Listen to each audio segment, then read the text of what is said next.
नमस्कार, मैं प्राध्यापक पी.एस. कांबळे, असिस्टेंट प्रोफेसर दूर शिक्षा केंद्र शिवाजी विश्वविद्यालय कोल्हापुर। आज हम बीए भाग 2 ऐच्छिक हिंदी सत्र 4 प्रश्न पत्र क्रमांक 6 में से कितने प्रश्न करूँ खंड काव्य जो ममता कालिया इसकी कवित्री इस खंड काव्य पर चर्चा कर रहे हैं। पिछले वीडियो में हमने कितने प्रश्न करूँ खंड काव्य के तत्वों के आधार पर समीक्षा पर हम चर्चा कर रहे हैं। आज के वीडियो में हम ये दूसरे भाग में हम जो समीक्षा है इस पर चर्चा करेंगे। पिछले वीडियो में हमने कथा वस्तु, पात्र चरित्र चित्रण, संवाद और रस इन तत्वों पर चर्चा की। आज के इस वीडियो में हम उद्देश्य और भाषा शैली जो खंड काव्य के तत्व है इस तत्व के आधार पर कितने प्रश्न करूँ की समीक्षात्मक चर्चा करेंगे। तो पिछले वीडियो में हमने देखा कि कथा वस्तु जो है ममता कालिया द्वारा लिखी कितने प्रश्न करूँ खंड काव्य में जो है रामायण जो महाकाव्य है इसके आधार पर ये लिखा गया है, परंतु इसमें संपूर्ण रामायण नहीं। सीता के जीवन के जो महत्वपूर्ण प्रसंग है यही इसके लिए जो कौन कौन से प्रसंग है तो विवाह है, अपहरण है, अग्नि परीक्षा है, निर्वासन है और पृथ्वी प्रवेश है। ये जो 5 सर्ग है में ये इसकी जो काव्य है ये विभाजित है। जो इस काव्य का जो लिखने का मुख्य उद्देश्य है निर्वासन के संबंध में नायिका सीता के मन में उठे प्रश्न जो है उसका निर्वासन होता है, उसे त्याग दिया जाता है राम के द्वारा, तो उसके मन में उठे जो प्रश्न है उस प्रश्नों की प्रस्तुतिकरण इसका खंड काव्य का प्रमुख उद्देश्य। खंड काव्य में घटनाएं एक के बाद एक सामने नहीं आती, बल्कि सीता का आत्मा लाभ करते हुए सारी बातें को कहती है, प्रस्तुत करती है। कथा वस्तु का आरंभ सीता स्वयंवर से होता है। इस खंड काव्य का जो कथा वस्तु है इसका आरंभ जो विवाह यानी कि स्वयंवर से होता है। पहले दृष्टि में सीता राम को देखना और धनुष तोड़ना, परशुराम का क्रोध होना, राम का विनय द्वारा उसे शांत करना, राम से सीता को वनवास में रावण द्वारा सीता का आरोहण, लंका में सीता पर रावण का दबाव, हनुमान का सीता के सामने प्रकट होना, रावण की पराजय उपरांत अयोध्या आगमन, अयोध्या में एक सामान्य व्यक्ति के कहने पर राम द्वारा सीता का परित्याग, वाल्मीकि के आश्रय में सीता द्वारा लव कुश को जन्म देना, राम का आश्रम में निर्णय करना, राम द्वारा सीता को स्वीकृति का प्रस्ताव, सीता के अग्नि परीक्षा और पृथ्वी पर आदि घटनाएं इस कथा वस्तु में है। पात्र चरित्र चित्रण में देखेंगे तो प्रमुख पात्र है सीता। सीता के जो मन में आए प्रश्न जो है अग्नि परीक्षा सिर्फ स्त्री को ही देनी होनी चाहिए क्या पुरुष सनातन रूप से पवित्र है।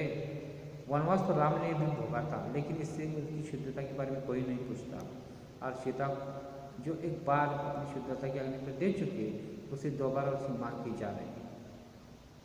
तो इस सीता के मन में उठे प्रश्न है, प्रमुख पात्र है सीता के माध्यम से जो आज की भारतीय नारी की आज जिस स्थिति है उस पर प्रकाश डाला गया है। दूसरा प्रमुख पात्र है राम, परंतु कहीं भी काव्य में सशरीर प्रस्तुत नहीं होती है, सीता उसका स्मरण करती है। तीसरा चरित्र है वाल्मीकि का। वाल्मीकि निर्वासन की अवस्था में सीता से रक्षक है, वे सिर्फ शरण ही नहीं देते बल्कि सीता के बच्चों का परिपालक और शिक्षक भी। इसके अलावा राम कथा के रचयिता भी है, इसकी भी आगे वो राम सीता के पुनर्मिलन के मध्यस्थ है की भूमिका अदा करते। इस रूप में वाल्मीकि की मध्यस्थता बड़ी महत्वपूर्ण है। संवाद प्रस्तुत खंड का आत्मकथा शैली में रचा गया है। इसमें सीता द्वारा निवेदन की प्रधानता है। इस खंड में नाटकीय तत्व विद्यमान है। नाटकीय का निवासन प्रसंग माध्यम से रोचक है, संवाद और प्रभावमय है।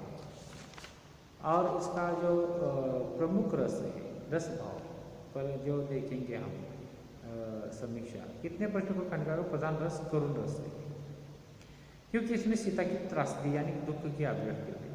वनवास के दौरान रावण की कैद में रहने के उपरांत राम द्वारा उसका परित्याग की स्थिति में करुण रस की उत्पत्ति हुई। वैसे खंड काव्य में प्रसंगानुकूल श्रृंगार तव्य रस की अभिव्यक्ति भी हुई है।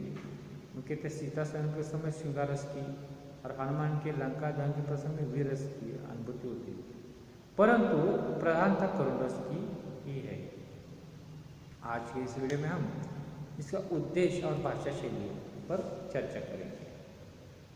प्रस्तुत खंड काव्य का उद्देश्य रामायण की कथा को प्रस्तुत करना नहीं है, अपितु रामायण में जो नैतिकता का प्रश्न उठाया गया है उसे स्त्री पक्ष की ओर से भी प्रस्तुत करना रहा है। ये जो खंड काव्य लिखा है ममता कालिया जी ने,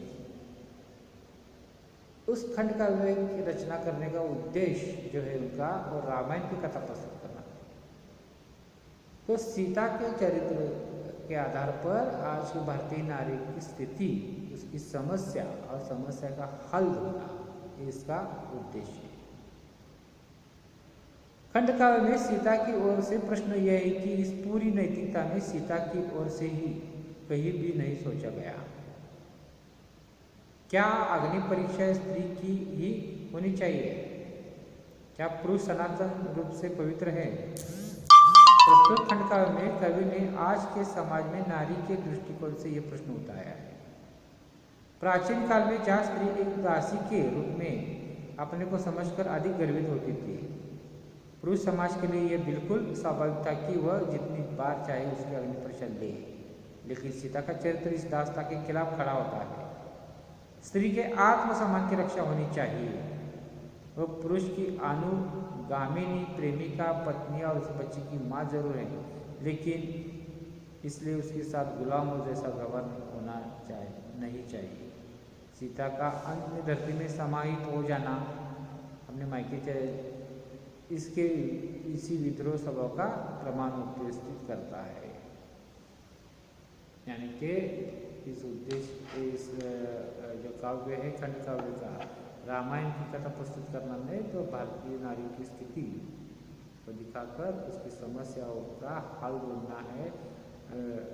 भारत की समाज इस तरह की मानसिकता है कि पुरुष प्रधान संस्कृति है।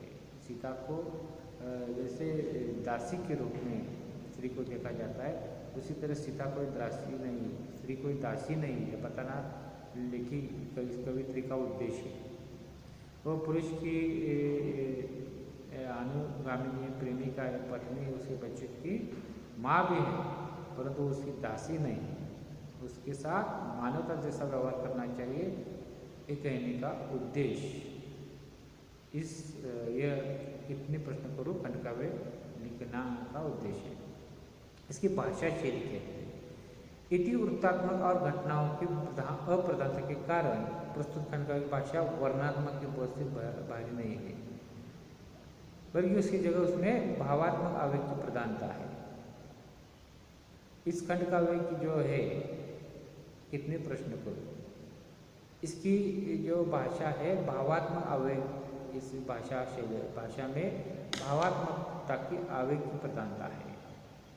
शब्द और प्रसंगों का चुनाव सीता की आंतरिक पीड़ा के अनुरूप हुआ है।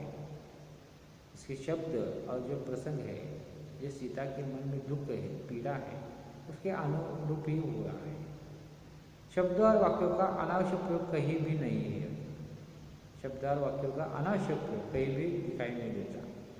पूरी भाषा तद्भव शब्दों में ढली हुई प्रकट होती है। इसकी भाषा जो है तद्भव शब्दों में अभिव्यक्ति की सजगता एवं अर्थपूर्णता, ये प्रस्तुत खंड काव्य की प्रमुख विशेषता है। इस खंड काव्य की प्रमुख विशेषता अभिव्यक्ति की सजगता एवं अर्थपूर्णता यह है। अर्थ विस्तार एवं अर्थ संकोच कहीं भी नहीं हुआ है। अर्थ का विस्तार और संकोच कहीं भी नहीं हुआ। प्रस्तुत खंड काव्य में जिस भाषा का प्रयोग किया गया है उसकी सबसे बड़ी विशेषता उसके समसामयिक बोध से लगाई जाती है। इस प्रकार इसकी भाषा शैली जो है, इसमें भावात्मकता है। शब्द और प्रसंगों का चुनाव सीता की आंतरिक पीड़ा के अनुसार हुआ है। पूरी भाषा तद्भव शब्दों में ढली हुई है। इस प्रकार इसकी भाषा शैली। इस निष्कर्ष रूप में हम कहेंगे कि कहा जाता है कि प्रस्तुत खंड काव्य में सभी तत्व विद्यमान है, खंड काव्य तत्वों के अनुरूप सफल हुआ है। उत्कृष्ट कथा वस्तु के अनुकूल पात्रों का चरित्र अंकन, व्यवस्थित संवाद, रस की सरलता एवं भाषा शैली की सुंदरता इस खंड काव्य को और अधिक सफल बनाया है। इस खंड काव्य सबसे बड़ी विशेषता है समसामयिक बोध को व्यक्त करना एवं स्त्री जीवन के हकीकत को व्यक्त करना। इन दोनों उद्देश्य का सफल निरूपण प्रस्तुत खंड काव्य में हुआ है। इस प्रकार हमने पिछले और इस वीडियो के माध्यम से खंड काव्य के जो तत्व है, तत्वों पर आधार पर कितने प्रश्न पूर्व इस खंड काव्य की समीक्षा की। तो दोस्तों धन्यवाद।